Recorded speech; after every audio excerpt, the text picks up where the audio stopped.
Taka ameyasema hayo wakati akizungumza kwenye vikao vya baraza la madiwani kujadili taarifa ya mdhibiti na mkaguzi mkuu wa serikali halmashauri za wilaya Wanging'ombe na halmashauri ya mji wa Makambako, ambazo hata hivyo taarifa ya mdhibiti na mkaguzi mkuu imeonyesha kuwa zimepata hati safi kwa ripoti ya mwaka 2024-2025. Mapungufu yanayojirudia katika kaguzi mbalimbali yapo katika maeneo yafuatayo. Moja ni mapungufu katika usimamizi wa ukusanyaji wa mapato. Ni lazima tuhakikishe tunaondoa haya mapungufu. Hela mbichi zisikae mikononi mwa watu.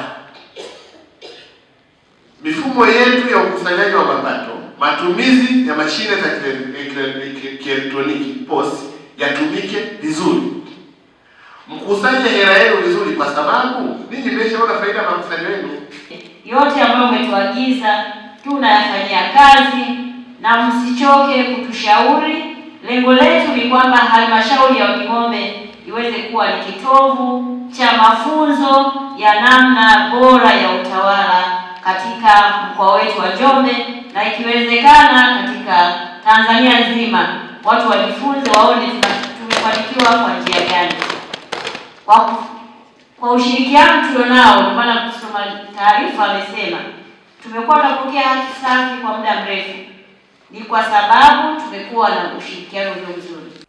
Kwa upande wao, madiwani waliochangia taarifa hiyo wamesema kuwa ushirikiano uliopo baina ya watumishi na viongozi wa wilaya hiyo umesaidia halmashauri ya wilaya Wanging'ombe kukua kwa kasi tangu ilipoasisiwa na kupaisha mapato ya halmashauri kutoka milioni 400 mpaka bilioni 6 hivi sasa. Mfano, toka tumekuwa na uongozi huu sasa, mimi nimekuwa diwani wa muda mrefu.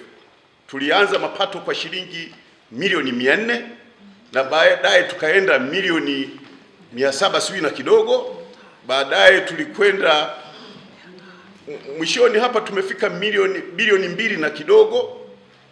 Leo tunapozungumza, saa hizi tunapozungumza, tutafika mpaka bilioni 7.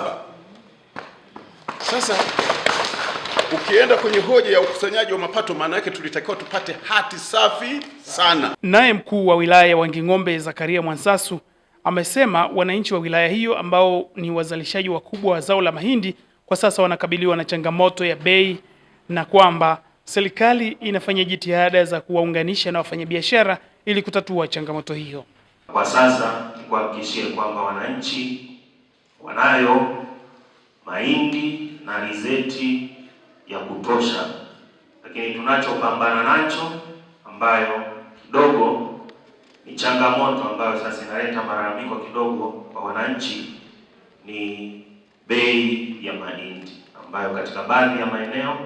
Halmashauri ya wilaya ya Wanging'ombe ilikuwa na hoja 23 kwa mwaka wa fedha 2024-2025, ambapo hoja 17 zilifanywa kazi na kufungwa na hoja 29 za miaka ya nyuma ambapo hoja 26 zimefungwa. Kutoka wilayani Wanging'ombe, Prosper Mfugale, Tumaini TV Habari.